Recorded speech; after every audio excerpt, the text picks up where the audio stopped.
Hello students. आज का हमारा टॉपिक जो है वो जेनेटिक मॉडिफिकेशन के बारे में है। सही, तो जेनेटिक मॉडिफिकेशन क्या होता है, इसकी डेफिनेशन देखते हैं। द चेंज और the replacement in the gene of an organism by using biotechnological technique is gene modification. तो स्टूडेंट्स, जीन मॉडिफिकेशन ये बायोटेक्नोलॉजी का यानी ये एक ऐसा तरीका है, बायोटेक्नोलॉजी का एक ऐसा मेथड है जिसमें हम लोग क्या कर देते हैं, किसी भी ऑर्गेनिज़म का जो है जीन चेंज कर देते हैं। सही, उसको रिप्लेस करते हैं। सही, दोनों एक ही बात है कि किसी भी ऑर्गेनिज़म का हम लोग जीन जो है वो चेंज करते हैं उस बायोटेक्नोलॉजी के ज़रिए। तो इस टेक्निक को जो है जेनेटिक मॉडिफिकेशन कहा जाता है। सही, इस साइंटिफिक टेक्निक को जेनेटिक मॉडिफिकेशन कहते हैं। ये चीज़ कैसे होता है, ये लास्ट वीडियो में हम लोगों ने पढ़ा था। इसके एक एग्जांपल के introduction of gene into bacterium. सही, ये हम लोगों ने लास्ट वीडियो में हम लोगों ने ये चीज़ देखी थी। तो अब इसके क्या तरीक़े हैं, मतलब जीन मॉडिफिकेशन कितने तरीक़ों से होता है, इसमें कौन कौन से तरीक़े इन्वॉल्व है, कौन कौन से स्टेप्स तरीक़े आप लोग कह सकते हो। सही, कितने मेथड्स के होते हैं, मेथड्स ऑफ जेनेटिक मॉडिफिकेशन। तो सबसे पहला जो है इसमें बेसिकली 3 तरीक़े होते हैं या कि 3 मेथड यूज़ होते हैं, जिसकी वजह से या कि हम लोग किस लिए करते हैं, क्यों ज़रूरत पेश आती है इसकी जेनेटिक मॉडिफिकेशन की। सही, तो वो किस वजह से करते हैं हम लोग, या कौन से तरीक़े होते हैं जीन मॉडिफिकेशन के। सही, तो वो 3 तरीक़े हैं। सही, इसके या तो रिमूवल ऑफ जीन करते हैं, या इंट्रोडक्शन ऑफ जीन, या कि रिपेयर ऑफ जीन। तो रिमूवल ऑफ जीन में हम लोग क्या करते हैं, किसी भी ऑर्गेनिज़म का जो जीन होता है उसको हम लोग रिमूव कर देते हैं, यानी काट देते हैं। अगर वो जीन ख़राब है किसी भी ऑर्गेनिज़म में, सही, जीन जो है एक जीन अगर ख़राब है तो हम लोग उसको काट कर फेंक देते हैं। तो वो वाला तरीक़ा जो है जेनेटिक मॉडिफिकेशन का कहलाता है रिमूवल ऑफ जीन, या फिर इंट्रोडक्शन ऑफ जीन, या फिर किसी ऑर्गेनिज़म में हम लोग जीन की इंट्रोडक्शन भी करते हैं। सही, ये दोनों चीज़ें हम लोगों ने लास्ट वीडियो में पढ़ी थी, इंट्रोडक्शन ऑफ बैक्टीरियम में, कि हम लोग डोनर से क्या करते हैं, जीन को जो है ले लेते हैं। सही, जीन को यानी डोनर्स के जीन से हम लोग एक हिस्सा जो है वो काट देते हैं, रिमूव कर देते हैं। तो वो दूसरे बैक्टीरिया में क्या करते हैं, उसको इंट्रोड्यूस करते हैं, ऐड करते हैं। सही, तो किसी दूसरे ऑर्गेनिज़म में जीन को ऐड किया जाता है। तो या तो ये तरीक़ा होता है, या फिर रिपेयर ऑफ जीन, या फिर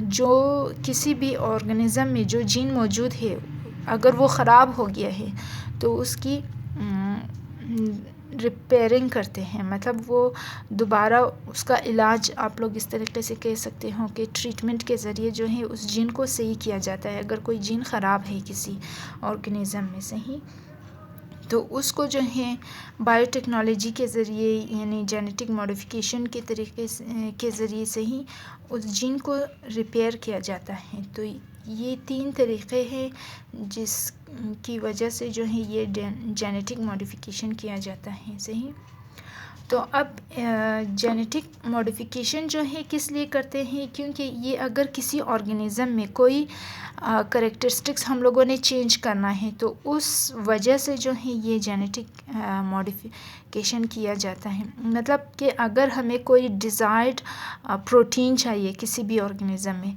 तो उस डिज़ायर्ड प्रोटीन को अचीव करने के लिए, हासिल करने के लिए हम लोग क्या करते हैं, जेनेटिक मॉडिफिकेशन किया जाता है। मतलब दूसरे ऑर्गेनिज़म का जीन काट कर इस वाले ऑर्गेनिज़म में जो है इंट्रोड्यूस करते हैं ताकि हमें वो डिज़ायर्ड प्रोटीन मिल जाए। सही, तो बेसिक इसका यही मकसद है कि हम जेनेटिक मॉडिफिकेशन करके हम लोग जो है किसी भी ऑर्गेनिज़म का फंडामेंटल करैक्टरिस्टिक जो है वो चेंज करते हैं जो कि हमें चाहिए, डिज़ायर वाला।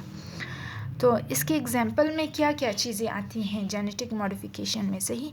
तो ये आगे आप लोग पढ़ोगे इसके एप्लीकेशन के बारे में, ये एग्जांपल इनके एप्लीकेशन में भी यही चीज़ें आती हैं, सही। तो by using biotechnology following things are improved. तो बायोटेक्नोलॉजी को यूज़ करते हुए इसकी यूज़ की वजह से जो है बहुत सारी चीज़ें जो है वो बेहतर हो जाती हैं, ठीक हो जाती हैं। मतलब इसको एग्रीकल्चर में भी इस्तेमाल किया जाता है, सही। एग्रीकल्चर में कैसे इस्तेमाल करते हैं, अभी इसके एप्लीकेशन में भी आप लोग यही चीज़ पढ़ोगे, सही। तो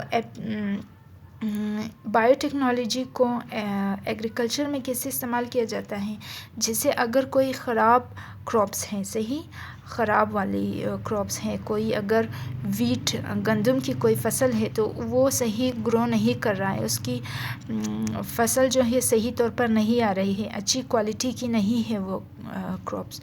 तो क्या करते हैं कि कोई अगर दूसरी फसल है गंदम की, वीट की, सही, अगर एग्जांपल ले लें हम लोग वीट की, तो वो क्या करते हैं कि वो अच्छी नस्ल वाली गंदम को जो है उसका जीन निकाल कर वो जो उस फसल में हम लोग इंजेक्ट करते हैं, इंट्रोड्यूस करते हैं, जिसकी गंदम जो है इतनी अच्छी नहीं है, सही।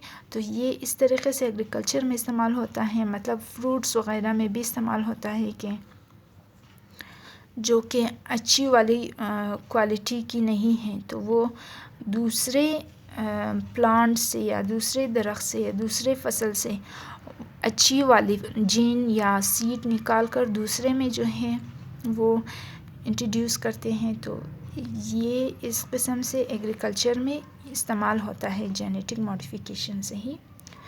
तो high yield genes are introduced into seeds of low lead crops. तो इसका यही मतलब है कि अगर हमारे पास कोई क्रॉप्स हैं, सही, जो कि हाई यील्ड है, मतलब उसकी फ़सल अच्छी आ रही है, बेस्ट क्वालिटी की फ़सल देता है, सही, उस फ़सल की, तो उसकी जीन हम लोग ले लेते हैं और उसको इंट्रोड्यूस करते हैं एक ऐसे क्रॉप्स के सीड में, बीज में उसको इंजेक्ट करते हैं उनकी जीन को, सही, जो बेस्ट क्वालिटी है, उसको लो क्वालिटी वाले क्रॉप्स में इंट्रोड्यूस करते हैं, जिसकी वजह से हमारे पास जो है एक सही फ़सल आ जाती है, सही। तो ये जो है एग्रीकल्चर में ही आता है, सही। अब दूसरा, genes are added into the fruits in order to increase the nutrition and better taste। तो ये अभी हम लोगों ने एग्रीकल्चर में पढ़ा कि क्रॉप्स को की अच्छी फ़सल के लिए हम लोग जो है वो अच्छी क्वालिटी के क्रॉप्स की जीन निकाल कर लोअर क्वालिटी वाले क्रॉप्स में इंट्रोड्यूस करते हैं ताकि अच्छी फ़सल आ जाए हमारे पास।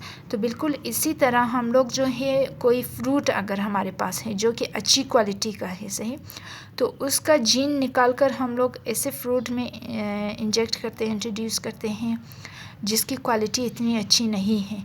वो किस वजह से करते हैं, ताकि हमारे पास मज़ीद अच्छी न्यूट्रिशन मिले, मतलब अच्छी खसूसियात वाली, जिसमें बहुत सारे अच्छी किस्म के विटामिन्स वग़ैरह मौजूद हो पाए जाते हों, मिनरल्स वग़ैरह, वो उसमें जो है हम लोग इंट्रोड्यूस करते हैं। मतलब हाई क्वालिटी की फ्रूट्स की जीन को जो है हम लोग लो क्वालिटी वाले फ्रूट्स की जीन में जो है वो इंट्रोड्यूस करते हैं। किस वजह से, ताकि हमारे पास अच्छी न्यूट्रिशन आ जाए और बेस्ट टेस्ट भी आ जाए, सही, और फ्रूट का टेस्ट भी अच्छा हो जाए, सही। तो इस वजह से अगर किसी दरख्त का फ्रूट जो है इतना अच्छा नहीं है, तो फिर हम लोग अच्छे वाले दरख्त से जीन निकाल कर इसमें जो है वो इंट्रोड्यूस करते हैं वो ख़राब वाले दरख्त में, ताकि हमारे पास उस दरख्त के फ्रूट्स की न्यूट्रिशन भी अच्छी हो जाए और उस फ्रूट के टेस्ट भी हमारे पास अच्छा आ जाए, सही। तो इसके बाद नेक्स्ट टॉपिक हमारे पास है एप्लीकेशन ऑफ बायोटेक्नोलॉजी। इसका मतलब है कि बायोटेक्नोलॉजी जो है कौन कौन से एरियाज़ में या कौन कौन से फील्ड में इस्तेमाल होता है। सही, बायोटेक्नोलॉजी का यूजेज कौन कौन से फील्ड में होता है। सही, किस किस डिपार्टमेंट में होता है, मतलब एग्रीकल्चर में होता है, ये भी हम लोगों ने पढ़ा। सही, फूड प्रोडक्शन एंड प्रिजर्वेशन, सही, खुराक की तैयारी, खुराक को बनाने में और उसको स्टोर करने में भी मदद देता है ये बायोटेक्नोलॉजी, या वहाँ पर भी इस्तेमाल होता है। हेल्थ सेक्टर में इस्तेमाल होता है, एनवायरनमेंट को बेटर बनाने के लिए इस्तेमाल होता है बायोटेक्नोलॉजी। सही, तो ये तमाम एप्लीकेशन है बायोटेक्नोलॉजी के। सही, यहाँ पर इसके एप्लीकेशन होते हैं इन तमाम सेक्टर्स में, इन तमाम डिपार्टमेंट में, इन तमाम फील्ड में। सही, तो बायोटेक्नोलॉजी का जो है इस्तेमाल होता है। अब एग्रीकल्चर का तो हम लोगों ने पढ़ लिया कि एग्रीकल्चर में फ़सल को एक बहुत ही उम्दा शानदार फ़सल बनाने के लिए हम लोग क्या करते हैं कि दूसरे बहुत ही ज़बरदस्त किस्म के फ़सल से हम लोग जीन निकाल कर वो एक और फ़सल में दाखिल करते हैं, ताकि हमारे पास एक बहुत ही अच्छी नस्ल के फ़सल या गंदम आ जाए। सही, ये तो एग्रीकल्चर का हो गया, समझ में आ गया। अब सेकंड हमारे पास है फूड प्रोडक्शन एंड प्रिजर्वेशन, कि खुराक की तैयारी में कैसे काम आता है। सही, ये खुराक वाला भी हम लोगों ने पढ़ लिया। सही, स्टूडेंट्स के खुराक जो हैं वो फ्रूट्स की क्वालिटी को बेहतर बनाने के लिए ये इसमें जेनेटिक मॉडिफिकेशन या बायोटेक्नोलॉजी का इस्तेमाल करते हैं। तो इसी तरह जो है फूड की क्वालिटी और क्वांटिटी को बढ़ाने के लिए भी जो है वो बायोटेक्नोलॉजी का इस्तेमाल करते हैं। सही, चलो देखते हैं कि क्या है। Due to biotechnology there is an increase in the production of, तो बायोटेक्नोलॉजी की वजह से इन चीज़ों की प्रोडक्शन में इजाफ़ा हुआ है, इंक्रीज़ हुआ है। वो कौन कौन सी चीज़ें हैं? Cereals, milk, eggs and meat, तो अनाज में। सही, मतलब अगर फ़सल अच्छी उगाएंगे हम लोग, एग्रीकल्चर सेक्टर हमारा जो है वो इम्प्रूव करेगा, तो सीरियल्स भी हमारे पास अच्छे आ जाएंगे। सही, तो सीरियल्स इसकी प्रोडक्शन ज़्यादा होगी। मिल्क, तो जो है ऐसे काऊ वग़ैरह जो कि मिल्क देता है, वहाँ जब उनकी खुराक अच्छी हो जाएगी, मतलब वहाँ पर भी अगर ये जीन मॉडिफिकेशन किया जाता है। सही, तो मिल्क की प्रोडक्शन में भी इजाफ़ा होगा, एग्स की प्रोडक्शन में भी। इसी तरह जो है गोश्त भी हमें ज़्यादा से ज़्यादा मिलेगा। सही, जबकि अगर हम लोग किसी ऐसे एनिमल का जीन ले ले और दूसरे एनिमल में इंट्रोड्यूस करें जिनकी मीट ज़्यादा अच्छी क्वालिटी की है, प्रोटीन मतलब अच्छी क्वालिटी का है, तो वो हमें मिलेगा। ये अभी आप लोग बाद में भी देखोगे कि मीट कैसे ज़्यादा होता है या क्या, ये चीज़ें फिर आप लोग आगे भी सीखोगे। सही, तो ये चीज़ें इनकी प्रोडक्शन इजाफ़ा करने का यानी इंक्रीज़ करने का मकसद क्या होता है? To fulfil the need of growing population. तो स्टूडेंट्स, आप लोगों ने देखा है कि दिन ब दिन जो है ह्यूमन की पॉपुलेशन इंक्रीज़ होती जा रही है। सही, तो इंसानी आबादी में इजाफ़ा होता जा रहा है रोज़ाना। तो इंसान की ज़रूरियात को पूरा करने के लिए ये ज़रूरी है कि इंसान की तादाद तो बढ़ती जाती है रोज़ाना, लेकिन ये भी ज़रूरी है कि उसकी ज़रूरियात को पूरा किया जाए ना, मतलब ग़ज़ाई ज़रूरियात को। तो इंसान को मिल्क भी चाहिए, एग भी चाहिए, मीट, सीरियल्स वग़ैरह और प्लांट्स, फ्रूट, वेजिटेबल्स। तो इन तमाम ज़रूरियात को पूरा करने के लिए ये बायोटेक्नोलॉजी का ही इस्तेमाल होता है। सही, बायोटेक्नोलॉजी के ज़रिए ही ये चीज़ें पॉसिबल हो सकती हैं, मतलब प्रोडक्शन ऑफ फूड जिसमें इजाफ़ा होता है। सही, तो अब मीट जो है हमारे पास कैसे इंक्रीज़ होता है, मतलब प्रोडक्शन ऑफ फूड में जो है मीट की अमाउंट कहें, क्वांटिटी कहें आप लोग कि वो कैसे दिन ब दिन इजाफ़ा होता जा रहा है। सही, तो वो इस बॉयलर चिकन की वजह से, बॉयलर चिकन मतलब जो चिकन अभी हम लोग खा रहे हैं वो वाइट चिकन, मुर्गी का गोश्त जो हम लोग शॉप से लेते हैं वो सारे बॉयलर चिकन है, क्योंकि ये जो है हमारे पास सेलेक्टिव ब्रीडिंग की वजह से आया है। सही, सेलेक्टिव ब्रीडिंग मतलब ये ब्रीडिंग का एक ऐसा तरीका है जिसमें हम ऐसे चिकन की जीन को लेते हैं जिसमें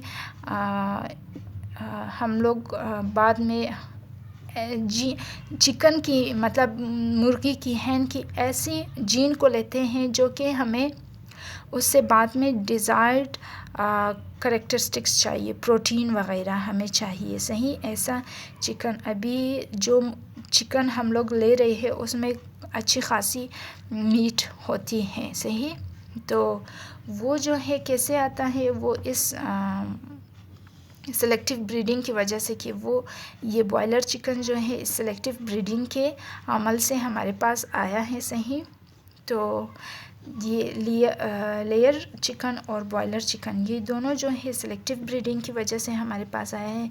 और ब्रीडिंग क्या होता है कि जिसमें प्रोडक्शन वग़ैरह होती है, रिप्रोडक्शन। सही, तो ये चीज़ें आप लोग बाद में भी सीखोगे। सही है, तो लेयर हेंस कौन से होते हैं? लेयर हेंस ऐसी मुर्गी होती हैं, ऐसी मुर्गियों को कहा जाता है जो कि सिर्फ अंडे देते हैं। सही, तो ले मोर एग्स। और बॉयलर हेंस कौन से होते हैं? मोर मीट इज़ ऑब्टेन्ड। तो बॉयलर हेंस या चिकन ऐसे मुर्गी होते हैं जिससे हम लोग गोश्त वगैरह हासिल करते हैं। ये वाइट वाले चिकन्स जो अभी हम लोग शॉप से ले रहे हैं या उनके अंडे जो हम लोग ले रहे हैं, तो ये सारे क्या है?